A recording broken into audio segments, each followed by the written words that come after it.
Hello दोस्तों, आज biology का एक इम्पोर्टेंट चैप्टर, इसका नाम है ब्लड रक्त। हम इस चैप्टर को दो भागों में पढ़ाएंगे। लगभग एक बार हम ये पढ़ा रहे हैं, अगली बार हम ब्लड ग्रुप के बारे में बताएंगे। ब्लड ग्रुप जैसे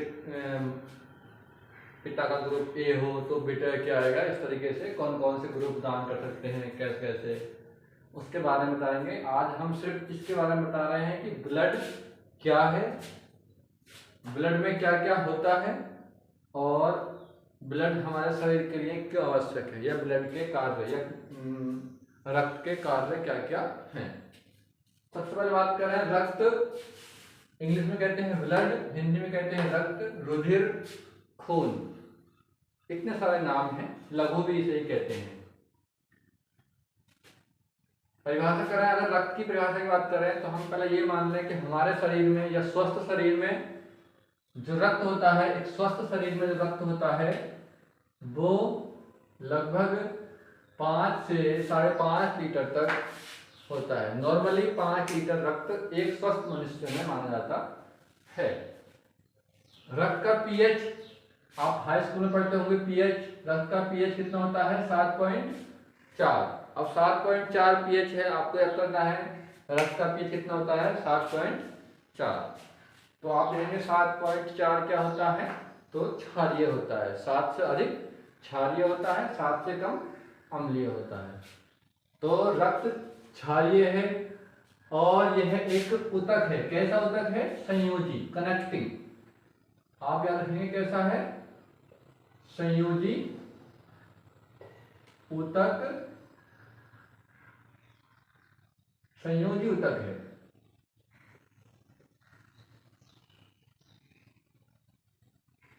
संयोजी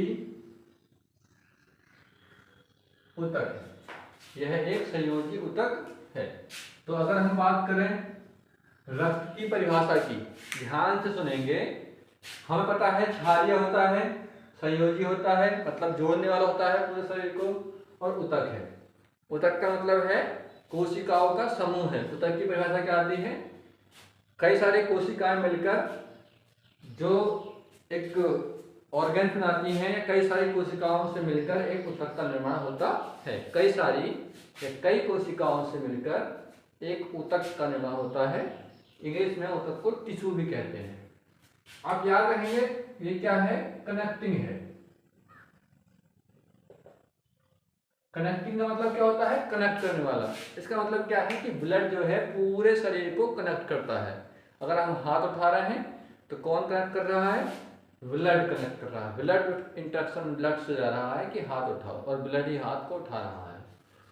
तो परिभाषा देंगे ब्लड की, तो करेंगे रक्त एक क्षारीय संयोजी ऊतक है।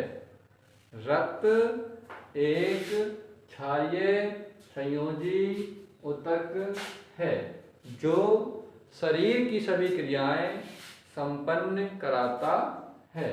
रक्त का पीएच 7.4 होता है। एक स्वस्थ मानव में या एक स्वस्थ मानव शरीर में रक्त की मात्रा 5 से 6 लीटर तक होती है। इतनी परिभाषा रखी हो जाएगी। उसके बाद और अगर वो कहें कि रक्त में होता क्या क्या है, तो हम उसकी बात करते हैं।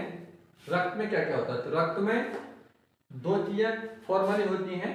एक तो होता है कणिकाएं, इन्हें कहते हैं कार्पल्स। कणिकाएं इंग्लिश में कहते हैं कार्पल्स। और एक होता है प्लाज्मा। आप पढ़ते होंगे ना,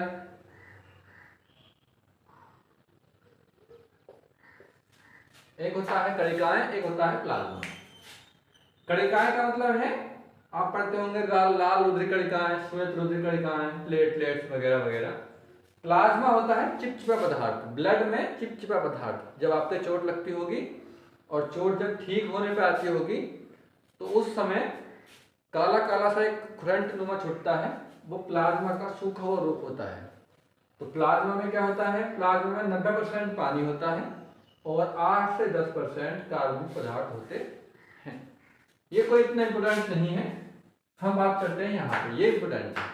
कणिकाएं, कार्पास। कार्पास होते हैं 3 प्रकार के, आरबीसी लाल रुधिर कणिकाएं, डब्ल्यूबीसी श्वेत रुधिर कणिकाएं और प्लेटलेट्स।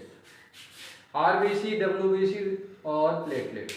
आप जब आपको बुखार आता होगा तो बुखार की जब रिपोर्ट होती है तो उसमें इन सब को काउंट करते हैं, वो आरबीसी कितनी है, डब्ल्यूबीसी कितनी है और प्लेटलेट्स कितनी है। आप कभी कभी आपने देखा होगा कि प्लेटलेट्स बहुत ज़्यादा गिर जाने से शरीर को चक्कर से आने लगते हैं। हम बात करते हैं आरबीसी नॉर्मल शरीर में कितनी होती है। अगर आपने कभी रिपोर्ट देखी हो तो उसमें आता है, लिखा होगा नॉर्मल कितनी होती है और हमारे शरीर में है कितनी। हम बात करें लाल रुधिर कणिकाओं की, तो सबसे पहले हम बात करते हैं कि इसका एक नाम और है और उसका नाम है, इसे कहते हैं एंथ्रोसाइट। ये कई बार कंपटीशन में आया है, पुलिस में भी कई बार आया है, वैसे भी कंपटीशन कई बार आया है। ये कई बार कंपटीशन एग्जाम में आया है कि आरबीसी का नाम है, वो ऑप्शन में देता है एंथ्रोसाइट, ल्यूकोसाइट या फिर थ्रोम्बोसाइट। ये हमारे भी एक बार पेपर में आया था। तो हम कह रहे हैं कि लाल रुधिर कणिकाओं कहते हैं एंथ्रोसाइट, श्वेत रुधिर कणिकाओं कहते हैं ल्यूकोसाइट, प्लेटलेट्स को कहते हैं थ्रोम्बोसाइट। याद रखेंगे, थ्रोम्बोसाइट, प्लेटलेट, ल्यूकोसाइट, डब्ल्यूबीसी और एंथ्रोसाइट लाल रुधिर कणिकाएं।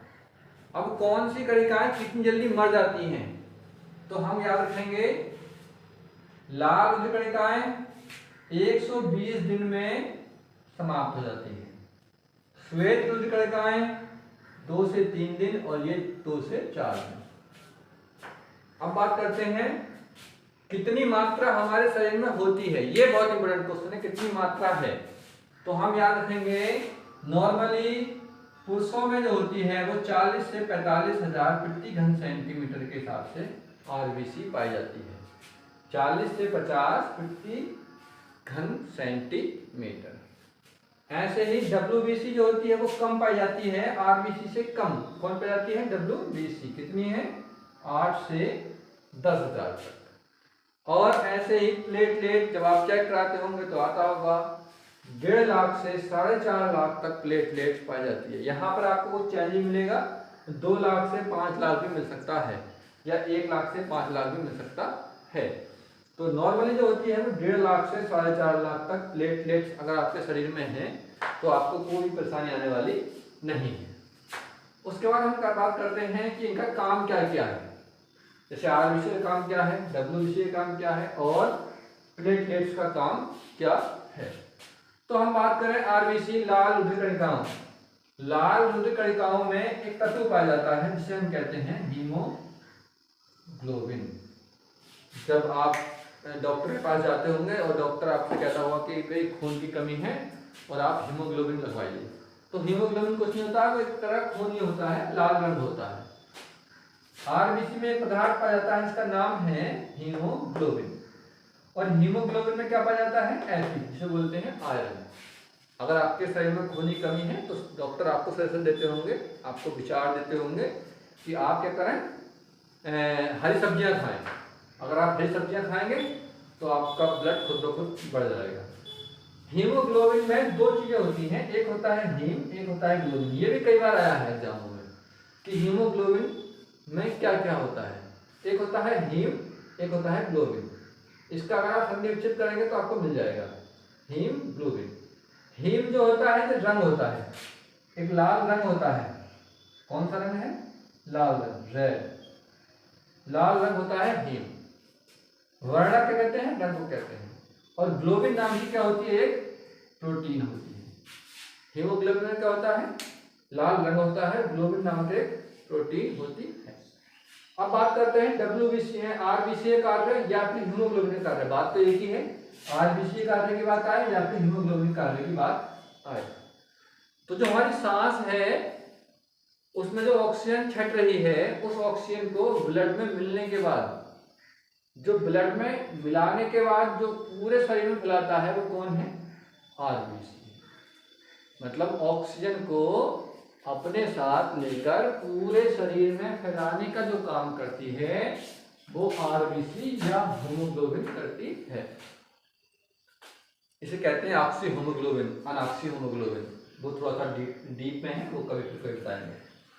हम बात करें श्वेत रक्त कोशिकाओं की। अब याद रहेगा आरबीसी संख्या 40 से 45,000, जीवन काल 120 दिन, नाम एंथ्रोसाइट, क्या होता है हीमोग्लोबिन, जिसमें क्या होता है आयरन। हीमोग्लोबिन के 2 पार्ट होते हैं, हीम और ग्लोबिन। हीम एक वर्णक है यानी रंग है, ग्लोबिन एक प्रोटीन है। इतना हो गया। अब बात करें कि आरबीसी कमी से रोग कौन सा होता है। तो आप देख रहे हैं आपकी एफ ही है, मतलब आयरन है, और आयरन की कमी से एक मेन रूप में रोग होता है, वो कौन सा होता है एनीमिया। तो आरबीसी की कमी से कौन सा रोग हो जाता है एनीमिया नामक रोग होता है, और ये रोग महिलाओं में अधिकतर पाया जाता है। अब बात करते हैं डब्ल्यूबीसी की। डब्ल्यूबीसी नाम क्या है, श्वेत रक्त कणिकाएं, क्या कहते हैं ल्यूकोसाइट। जीवन काल 2 से 3 दिन, सबसे कम जीती है ये, इसीलिए आदमी एकदम बीमार पड़ जाता है। संख्या अगर कम हो जाए तो डब्ल्यूबीसी की संख्या कितनी है 8 से 10,000। इसके भी कई सारे पार्ट होते हैं डब्ल्यूबीसी के। सबसे अच्छा काम क्या है कि ये क्या होती है, रोगों से बचाव करती है। किससे बचाव करती है, रोगों से बचाव करती है। रोगों से बचाव करती है कौन, डब्ल्यूबीसी। अब डब्ल्यूबीसी के सारे पार्ट हैं, lymphocyte, monocyte, basophil, eosinophil, neutrophil. तो आप याद रखेंगे ये जो तीनों होती हैं इनमें कोशिका नहीं पाई जाती है, यानी कि सेल क्या है नहीं है, और इन दोनों में सेल है। इन दोनों में सेल क्या है। ये थोड़ा डीप है, आप कर सकते हैं कि लिम्फोसाइट और मोनोसाइट में सेल होती है, और वैसोफिल, इओसिनोफिल और न्यूट्रोफिल्स में कोशिका नहीं पाई जाती है। अच्छा, जो रोगों से बचाव करती हैं वो लिम्फोसाइट और मोनोसाइट नामक 2 कोशिकाएं हैं जो आरबीसी के भाग हैं, और ये हमें रोगों से बचाती हैं। इसलिए कभी कभी क्वेश्चन ऐसे किया जाता है कि शरीर की ह्यूमैनिटी पावर किसे कहा जाता है। ह्यूमैनिटी पावर मतलब रोग बचाव क्षमता किस में होती है, तो रोग बचाव क्षमता किसमें होती है, डब्ल्यूबीसी। अगर डब्ल्यूबीसी कम हो जाए तो आपको बीमारी लगनी शुरू हो जाएगी। इसी के साथ हम बात करते हैं प्लेटलेट्स की। प्लेटलेट्स कितनी होती है, 1.5 लाख से 4.5 लाख। जीवन काल 2 से 6 दिन। नाम क्या है, थ्रोम्बोसाइट। बहुत इंपोर्टेंट है, नाम बहुत आता है थ्रोम्बोसाइट। और इसका काम क्या है, इसकी कमी से रोग होता है, क्या होता है कि चक्कर आता है शरीर में। क्या आता है, चक्कर आता है। चक्कर किसी वजह से आता है, समाधान क्षमता होती है वो कम हो जाती है, इसलिए चक्कर आने लगता है। अच्छा, और इसकी कमी से एक रोग होता है कि अंदरूनी ब्लडिंग होने लगती है, अंदर ही अंदर नसों से ब्लडिंग होनी शुरू हो जाती है। इसीलिए कहते हैं कि अगर प्लेटलेट ज़्यादा कम हो जाए तो आदमी मृत्यु की स्थिति में आ जाता है। ये हमने इतना आपको पढ़ा दिया है, हम मानते हैं कि आपके याद हो रहा होगा। हम दोबारा रिवाइज करते हैं ब्लड की परिभाषा। ब्लड एक क्षारीय संयोजी ऊतक है जिसका पीएच 7.4 होता है, और यह सारे शरीर की क्रियाएं कराता है। सारे शरीर के सभी अंगों को जोड़कर एक जगह क्रियाएं कराता है, ये जोड़कर रखता है। स्वस्थ शरीर में 5 लीटर रक्त होता है, इतना लिख देंगे तो हो जाएगा। उसके बाद आप पार्ट लिख दें। रक्त 2 प्रकार का होता है, एक कोशिकाएं कणिकाएं, एक प्लाज्मा। प्लाज्मा में क्या होता है, लिख लिख दें। प्लाज्मा में 90% जल होता है, 8 से 10% कार्बन पदार्थ होता है। कणिकाएं 3 प्रकार की होती हैं, लाल रक्त कणिकाएं, श्वेत रक्त कणिकाएं, प्लेटलेट्स। इस तरीके से आप पूरा रिवाइज कर सकते हैं। ऐसे आप चित्र बनाएं और याद करें, इससे अच्छा याद होता है। इस तरीके से डायग्राम बनाएं, फिर याद करें, और हमारे चैनल को सब्सक्राइब जरूर करें।